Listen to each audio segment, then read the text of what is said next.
Today we're gonna talk about camera gear. What's in my camera bag?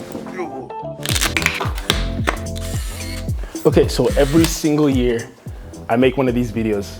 I'm just looking at the LCD screen. I look like a fruit seller from Aruba. Okay, so let's just jump right into it. I know this is a little weird. I know the title of this video is What's in My Camera Bag 2021, but I'm actually not using a camera bag anymore. What I use right now is a Pelican case. When I'm out internationally shooting, when I'm going on a very short hike, very short hike, it wouldn't make sense for me to log this around on long hikes. Now I made this switch because I found that on shoots and on various expeditions or adventures, I was just tossing my camera gear into the back or into my bag and just like tossing it and just waiting to organize it. With a Pelican case, number one, your gear is a lot more protected, and also you're kind of forced to organize your gear. You can't necessarily just chuck stuff anywhere because everything has its place. So I have Pelican case set up in such a way that it can take all my lenses, take my camera, and also have a little bit of space for a drone and a film camera for me to use on the road. Now let's jump right into what camera I use. Last year I used to use the 5D Mark IV, but I switched to the EOS R5, and I told myself that I wouldn't buy it unless I absolutely needed it. I was on a shoot last year, hanging out the back of a car, and I jumped out of the car and my camera slipped from my hand, fell on the ground, and it broke. So the R5 is my new main camera. I didn't absolutely need this switch because I was doing just fine with the 5D Mark IV, but because my primary lens broke and I had to buy another lens, it only made sense for me to buy an RF lens rather than going back to the EF system and start collecting more EF glass, which I think is gonna be outdated in a couple years. So my primary camera is the EOS R5, what I'm actually currently shooting on right now. I bought the 24-70 RF. This basically lives on my camera because it has such a versatile zoom range from 24, which is fairly wide, to 70, which is fairly punched in. So it's my favorite lens, is what I use the most. But my secondary most important lens is the 16-35. I don't necessarily see any reason to buy the RF version of this lens, or frankly any of my other lenses, because I can couple these in order to get it adapted to my R5.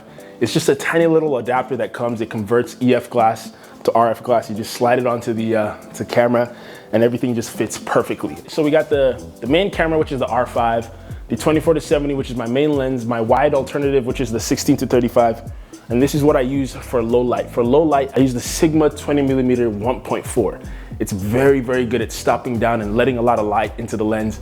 Very useful for very low light situations. If you want to shoot some stuff in the middle of the city and it's dark at night, you're just trying to get the city lights glittering in the back, this is what I like to use for that kind of shot. And it's one of my favorite lenses. I use it to film every video as well because, as you can see, it blurs out the background a little bit more. Look at that. The background elements are so blurry and so buttery, and it makes my videos and my photos look a lot more crisp. I really like it. I've honestly beat this lens up. It has a lot of chips and a lot of super glue scuffs and marks that I've used to try and keep it together, but I try not to baby my gear, which is, again, part of the reason why I invested in a Pelican case. Now, for telephoto lenses, I actually carry around 2 telephoto lenses at all time. Now I like this telephoto system because when I take all my lenses into account, I'm covered all the way from 16mm to 800mm. So depending on whatever the subject is, if I switch my lenses fast enough, I can capture anything at any of the popular or most frequently used focal lengths. My first telephoto lens is the 70-200 2.8. This is also, as I said before, an EF lens. Becomes very useful if you're trying to get very dynamic, punched in shots and trying to compress the background and make everything look nice and blurry. Very nice. The next lens I have is the 100-400. It zooms in so much. It goes from 100 to literally 400mm, and it's fairly sharp. It's very reliable. The focus is very quick. It's an EF lens. It's a red ring lens, so it's very reliable. I really like this lens. And then in order to get this from 100 to 400, all the way up to 800, what I use is a 2x converter. I have a 2x converter. This affects the aperture a little bit, but I think it's still very useful. Now over to drones. This is gonna come as a surprise to you. Last year I was using the Mavic Pro, but I don't use that anymore, mainly because I crashed it, but secondly because what I use now is the Mavic Air, and it is so light, and it gets excellent imagery. It's so fantastic. I've shot a whole bunch of projects on this drone, commercial projects, and I send it to the client and there's never any batting of an eye. It doesn't really do as well in low light as some of the other drones, like the Mavic Pro, for example, but I like the way it performs. And just by virtue of how light it is, it's become as stable in my camera bag. It just fits right here into the Pelican case, along with 2 spare batteries, and we're good to go. So those are the camera tools that I use for taking photos that sit in my camera bag. For accessories now, for some of the accessories, this is probably my most used accessory of last year, and this is a very nice, oh, it's dead. Ooh, I should probably charge that.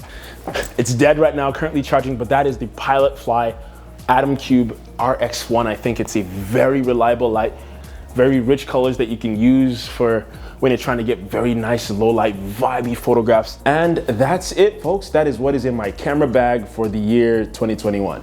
I absolutely love to watch these kinds of videos. I'm very, very nosy when it comes to like knowing about what are they using, what are they shooting stuff with.